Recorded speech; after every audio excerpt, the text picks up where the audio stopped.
Good day and welcome to Letters and Politics. I'm Mitch Jeserich. Today we are going to be in conversation with prominent historian Mae Ngai about her book, which is called The Chinese Question, The Gold Rushes and Global Politics. In it, she writes, "The Chinese Question is a story of how the Chinese communities in the West were born of a powerful alchemy of race and money, colored labor and capitalism, colonialism and financial power across the 19th century world."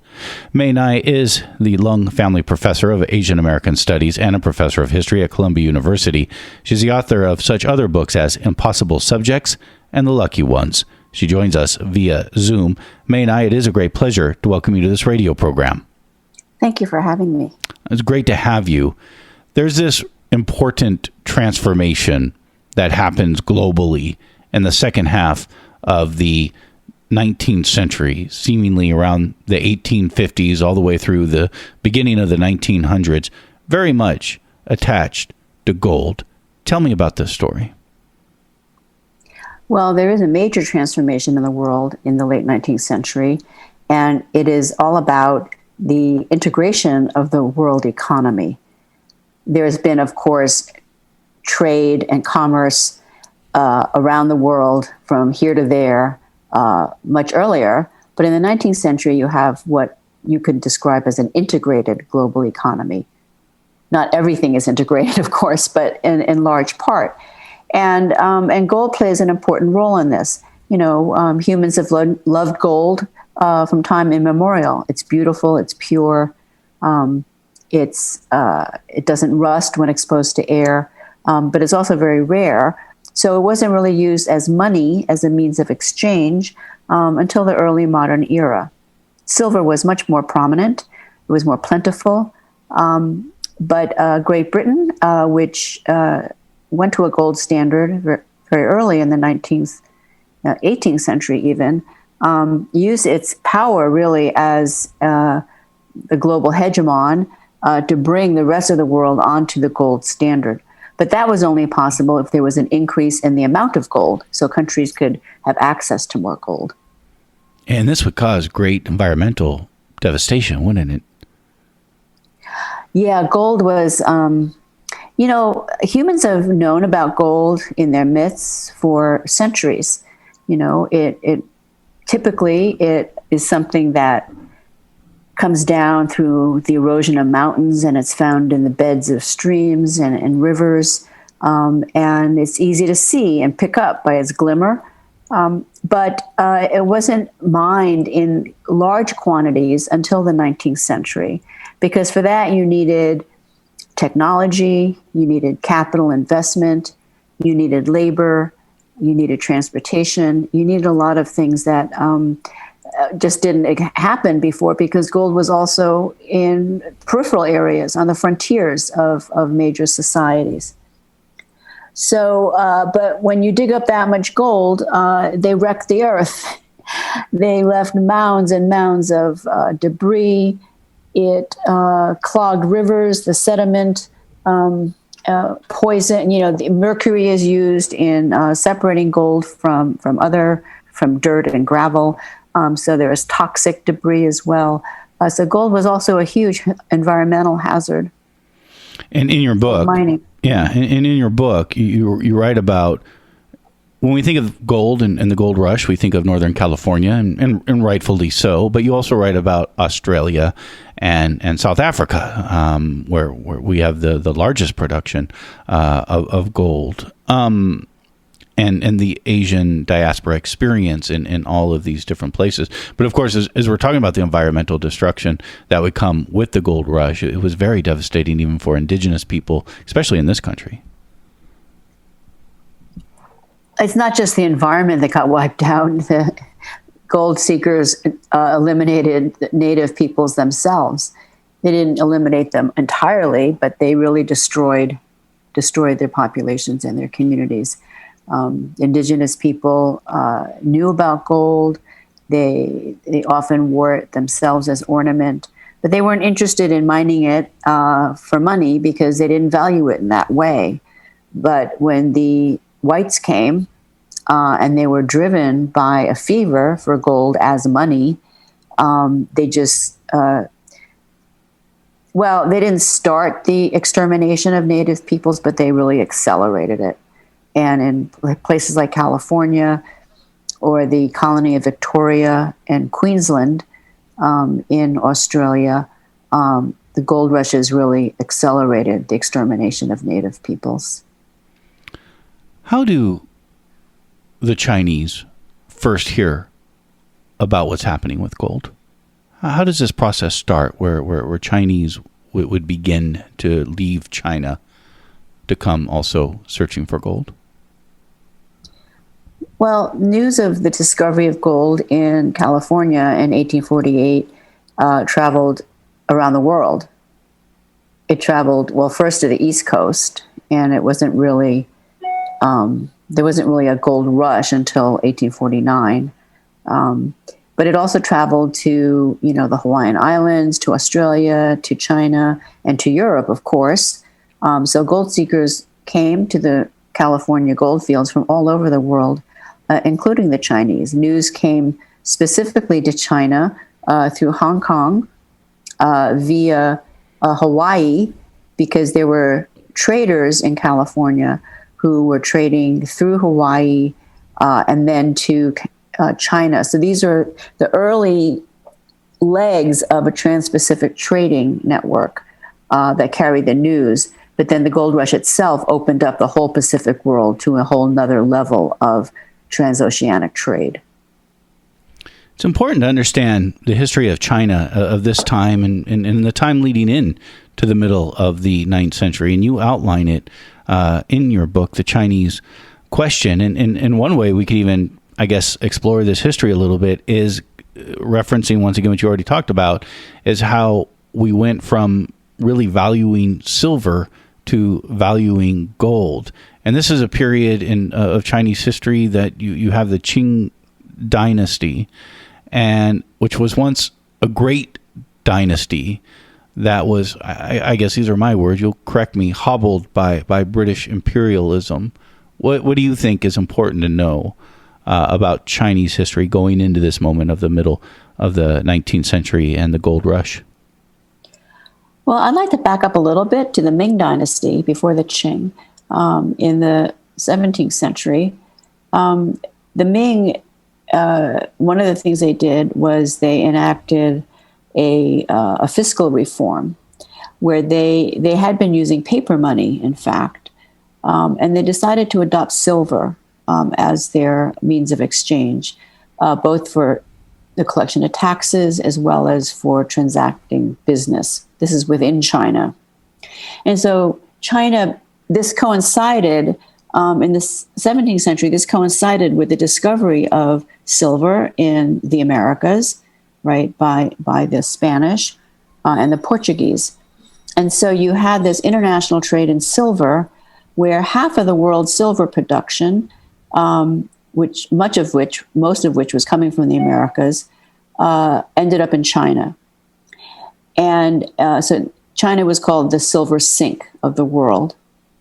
And the reason why it went to China was because the Ming needed so much of it that the price of silver in China was twice that of what it was in Europe. So it was an arbitrage, right? People produced and shipped silver to China where it fetched the highest price. And scholars have tracked the price of silver during this time around the world. And the closer you got to China, the higher the price became. So that arbitrage, in a way, opened up a China trade, right? Because, the Chinese weren't really that interested in foreign trade. They had their own tributary systems with Asian and Southeast Asian countries, but they really weren't interested in the kind of commerce that the West was interested in. So they gave them tea, they gave them silks, and the West, in particular Great Britain, they really become hooked on tea. And this is a little bit of a diversion, but I think it's noteworthy that at this time when tea becomes popularized in China, it's the same time, popularized in the West, in England, this is the same time that sugar, which is being produced by slaves on plantations in the Caribbean, is also being mass marketed in England. So you have this confluence of what were previously seen as exotic luxury items become items of mass consumption in the West, especially in England, right? Tea and sugar to put in the tea. Now, nobody in China puts sugar in their tea, so this is a kind of Western invention, right? And that drink, tea with sugar, is a stimulant, right? It's empty calories, but it's a stimulant, and it's actually a part of the formation of the industrial working class in England, right, where people need energy to work in factories, right, and they need stimulants and sugar. This is before coffee. This is before coffee comes also around the same time, but tea is favored as a working class drink, in part because it can be shipped in large quantities, a relatively small volume, and it was available in China, which is what the British needed to buy something with all that silver that they were making money from. But that advantage, that arbitrage, pretty much evens out by 1800, and so the British need another item, and so this is where the opium comes in, right? They need something else to sell to China in exchange for the tea, and so this leads to the Opium Wars, and really the kind of a stranglehold that British imperialism places around China. What were the Opium Wars? What were they trying to achieve? What were the British trying to achieve through these Opium Wars? Well, the British had discovered, opium is something that was grown both in India and in China for centuries, and used as a kind of both for medicinal purposes and also as a kind of, as a high, right, for among elites. But it's only when the British mass produce opium in India and sell it to the Chinese that you have mass addiction to the drug, as well as an outflow of Chinese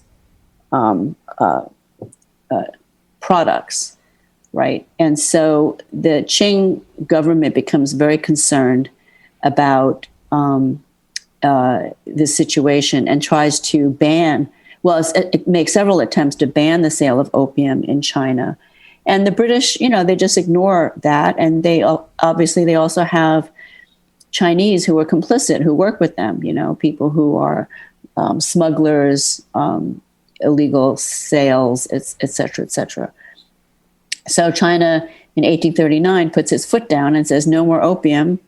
And the British say, you can't stop us because this is free trade, right? Free trade. And so a war ensues. And this is really China's rude introduction to Western gunships, armaments, and the Qing resist, but they have no way to really face down the British warships. And so with the loss of the Opium War, the first Opium War, China cedes the island of Hong Kong, opens 10 cities to Western trade, and concedes to a concept called extraterritoriality, which means that a British subject, and then this is also adopted by the French and the Americans and others, but Western subjects in China are not subject to Chinese law. And that is a real undermining of the sovereignty of a foreign nation. If, you can go there and act with impunity, you could kill a Chinese person and not have to be held accountable in a Chinese court. And this hobbles China. Does the opium itself hobble China? I mean, you begin your book by talking about a Chinese diplomat, I think, who's in San Francisco, who's writing poetry, who laments how great China once was. And of course, he's lamenting and how he's being treated in San Francisco, and we'll get there. But again, with the Ming Dynasty, during this period of time, China is a global power of the first order. And then you have this occurrence. Does this bring it down a level? Well, this is you could say it's a 180-degree reversal of China's position. When China was the silver sink of the world, it was really the focal point of global trade, right? Everything was pivoted around that. But China was also, until 1800, China was also arguably the single largest domestic economy in the world. And it had a huge kind of trading empire of its own, right, through tributary networks that ran from Korea, Japan, through Southeast Asia, all the way to Thailand. So China was a very powerful economic actor. And it's with the opium and the Opium Wars that it's, two things happened. First, that it's thrust into a new international system, right? China was at the center of its own international relations, right, through its own networks.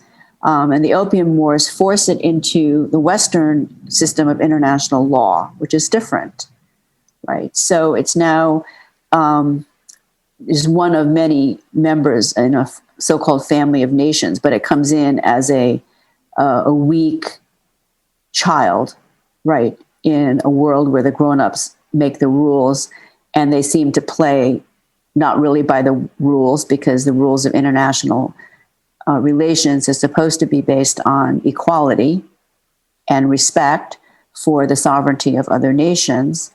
And yet the big imperial powers don't play by those rules. So China enters the international relations world in the mid-19th century in a very hobbled and disadvantaged position.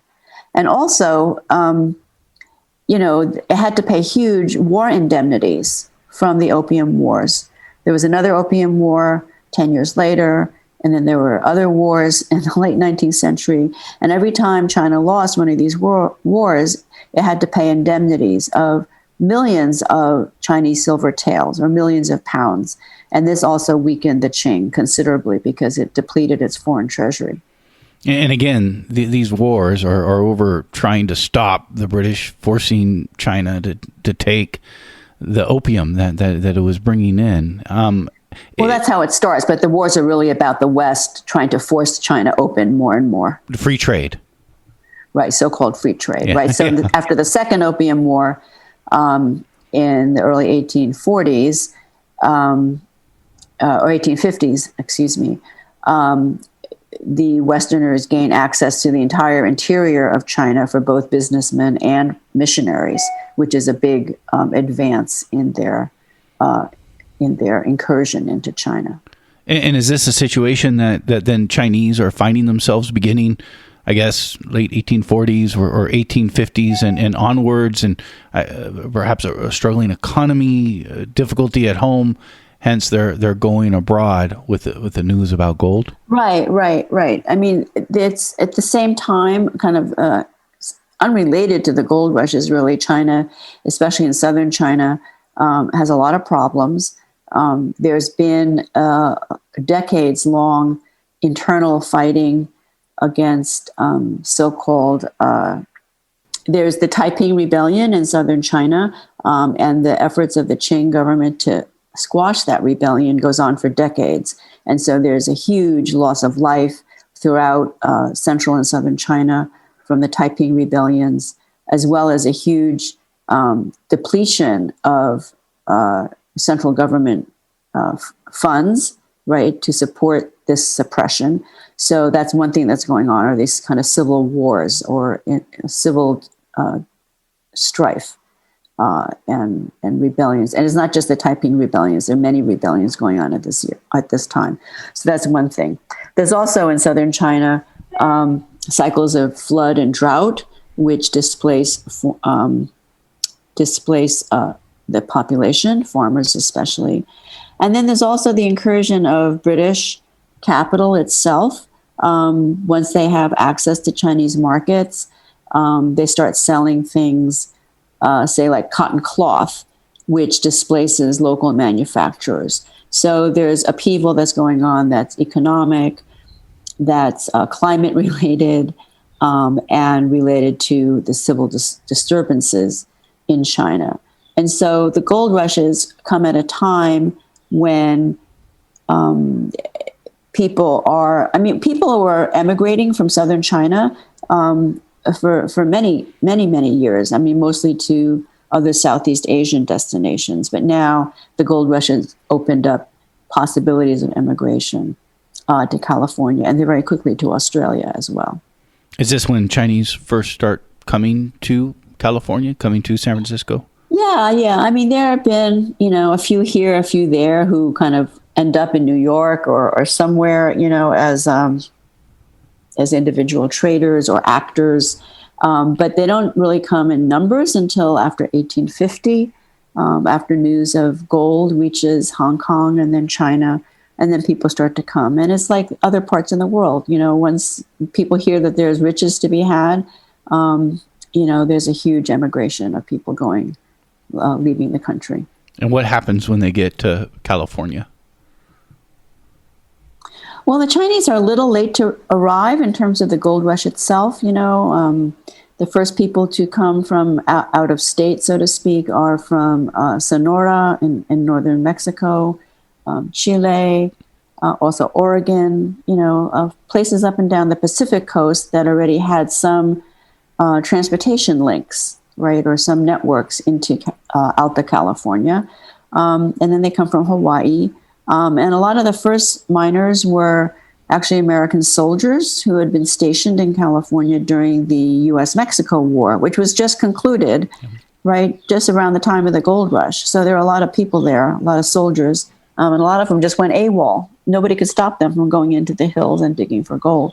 So the Chinese come a little later, around 1850. And so what you have in California is what I call an international contact zone, right? It's in a frontier area, right? It's undeveloped on the edges of the United States, but the United States has only very recently acquired California as a territory, having won it in the U.S.-Mexico War. So it's kind of a free-for-all. And there's people from all over the world who are there, and they tend to stick with their own kind, but, some of them get along with each other. They fight with each other. They fight with themselves.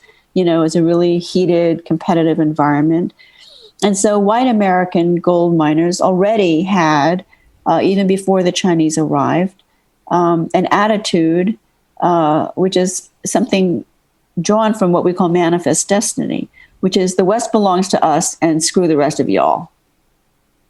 And so they mobilize that nativism, if you will, for competitive gain, right? Because, there's a lot of gold there, but everybody thought they had to get it all for themselves. And so they attack foreign miners, especially the Mexicans and Chileans, because they actually knew something about mining. So they were the most successful at it and therefore the most competitive. But they also attacked French, Australians, Belgians. The only Europeans they didn't attack were the Irish and the Germans, because they kind of had some kind of ethnic identity with them, I think. And then they attacked the Chinese. And when the Chinese came, they had already driven everybody else off the gold fields, and the Chinese were really the only foreigners around. So they attacked the Chinese. Did the Chinese ever fit in and find a place within this structure? I think they did. It wasn't all violence all the time. It wasn't every white person attacking every Chinese person. This is something that I think is actually important for us to think about when we think about race relations and we think about racial violence. This is something that's going on today. Yeah, there's a lot of it and it's really ugly, but it's not the only thing going on. It's not every white person attacking every person of color. It's more complicated than that. And so on the gold fields, you had violence, to be sure. You had competition.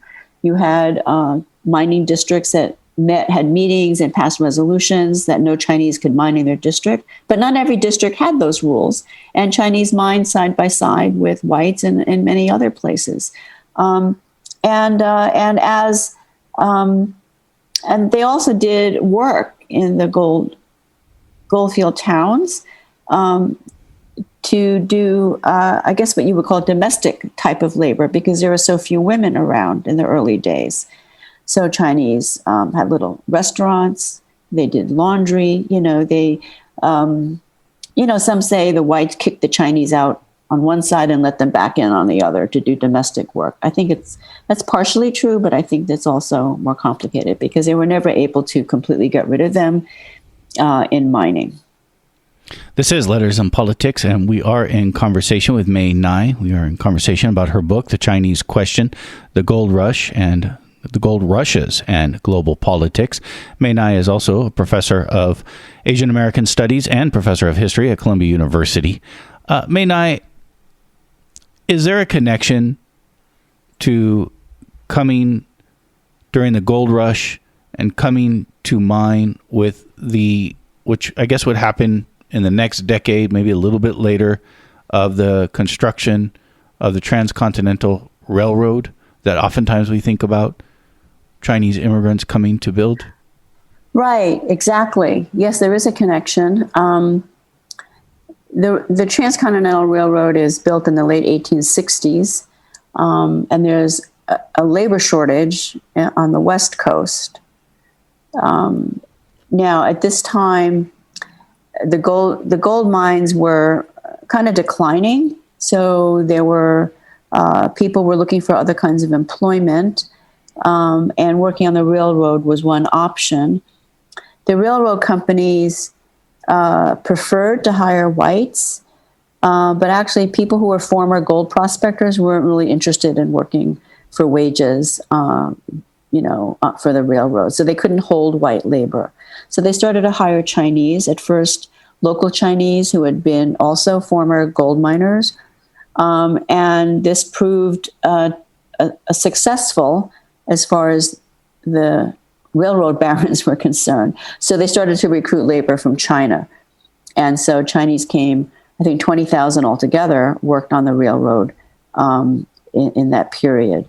And they did the hardest and most dangerous work cutting through the Sierra mountains, including, hanging from baskets out of the mountains with dynamite, living in tents under the snow through the winters. And there's a famous story about how when the two sections of the railroad met in Utah, and there was a big photograph taken of all the people from both the western and the eastern sections, so the Chinese were not allowed to be in the photo, even though they had built the western section of the railroad. Yeah, there's that famous photo of two barons shaking hands. Right. Yeah. I think most people are familiar about a history of Chinese exclusion in this country. Maybe not as familiar as it wasn't just this country. This was a global phenomenon that was happening at the time. And again, to be clear, your book is not just about what happens in California, but it's also about what happened with the gold rushes in South Africa and Australia. And if we even take a bigger picture, there was Chinese exclusion even throughout Latin America. Right. But it all starts in California. And one of the things that I really found interesting in researching this book is I kind of assumed that the racist stereotypes that were developed about Chinese were just, repeated around the world. And and that stereotype, which was born in California, is that Chinese were coolies, which was a kind of shorthand to compare them to slaves.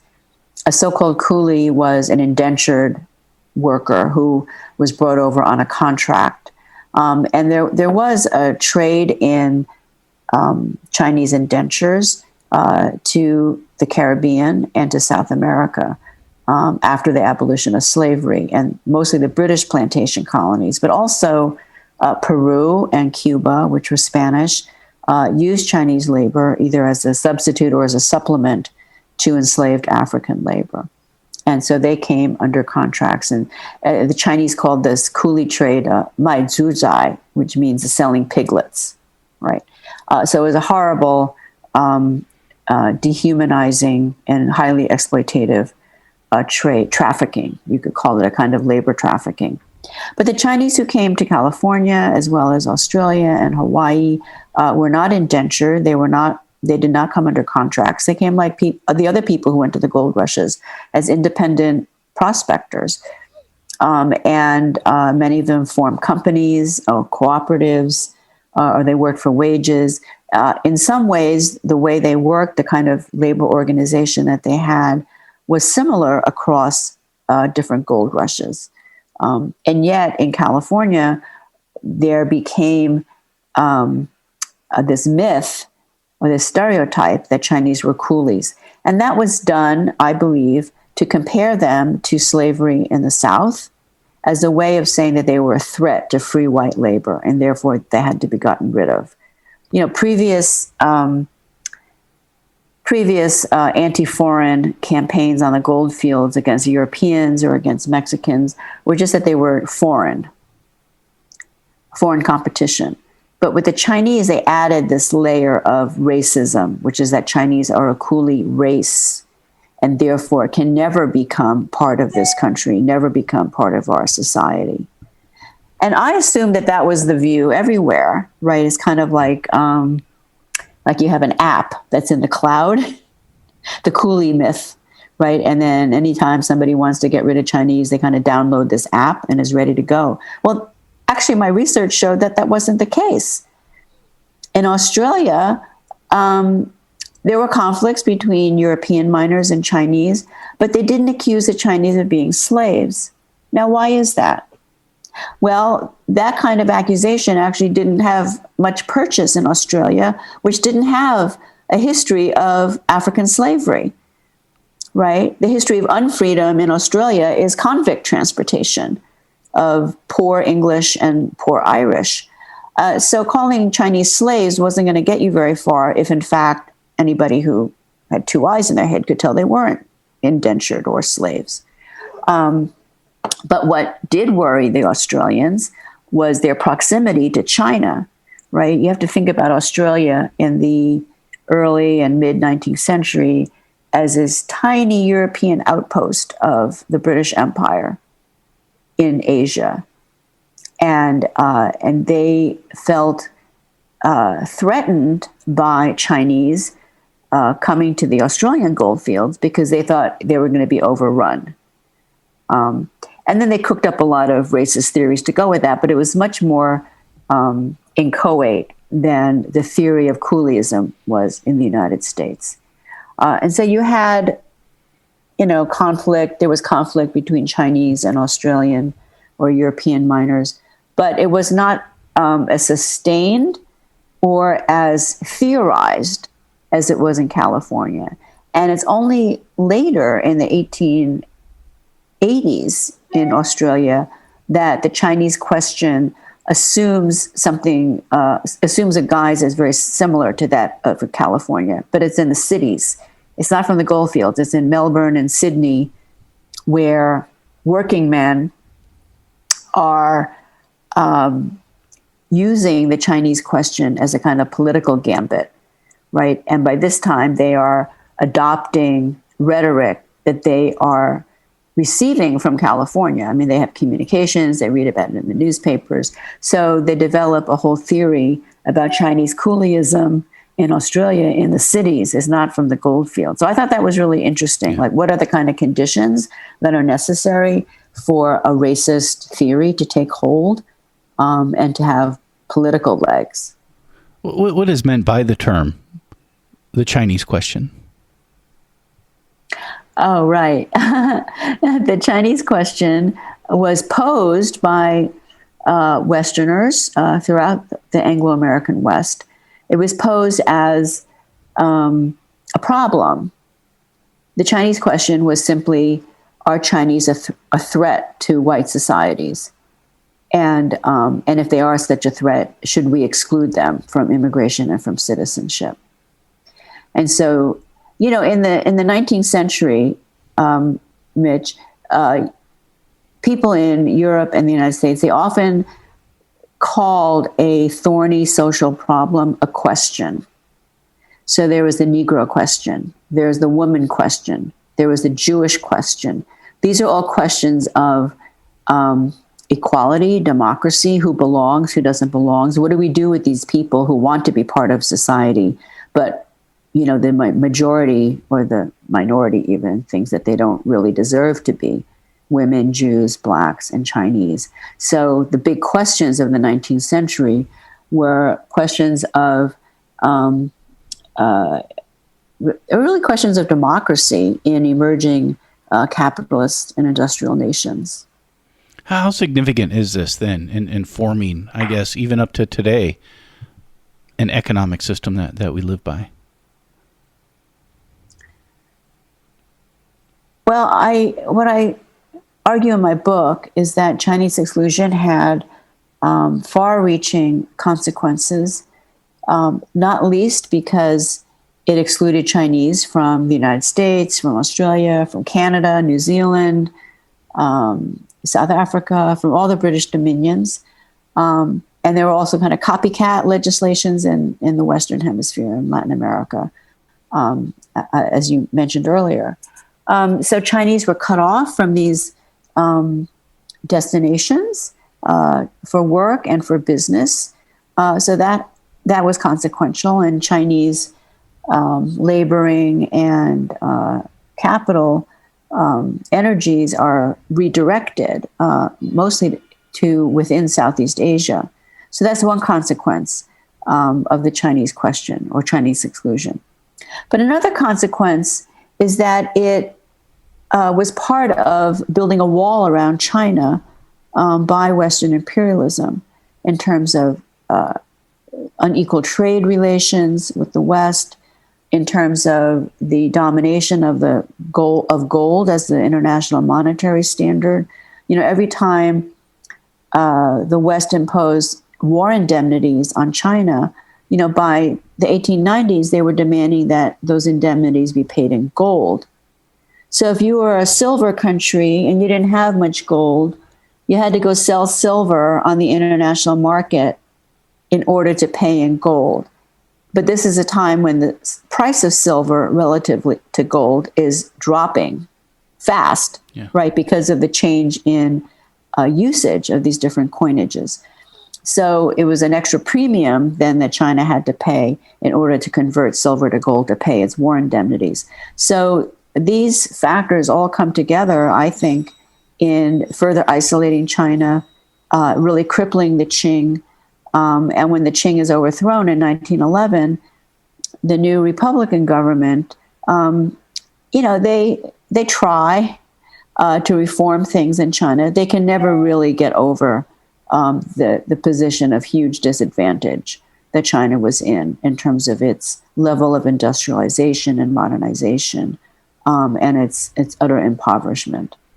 I imagine as we see China back as a major power in the world, it's still very aware of that history. Oh, yes. President Xi Jinping talks about China's century of humiliation endlessly.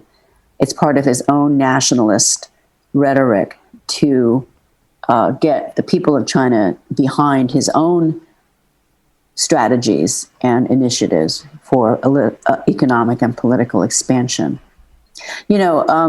This problem we were talking about in the early 20th century of China's isolation, it doesn't really end. That isolation, it goes through different iterations, right? I mean, it's isolated again by the Chinese Revolution, when China doesn't completely withdraw, but withdraws to a great extent from the world economy, the international economic relations, and certainly China is isolated diplomatically from the world until the 1970s.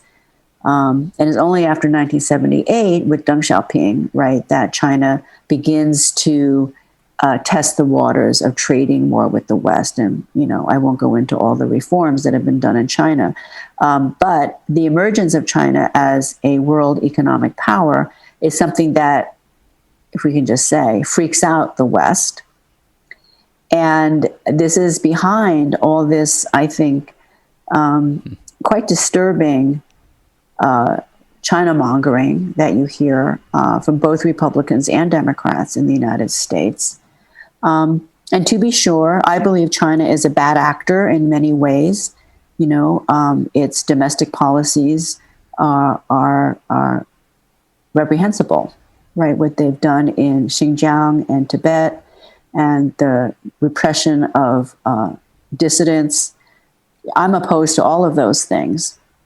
But I don't think that's the principal motivation of criticism of China from the West.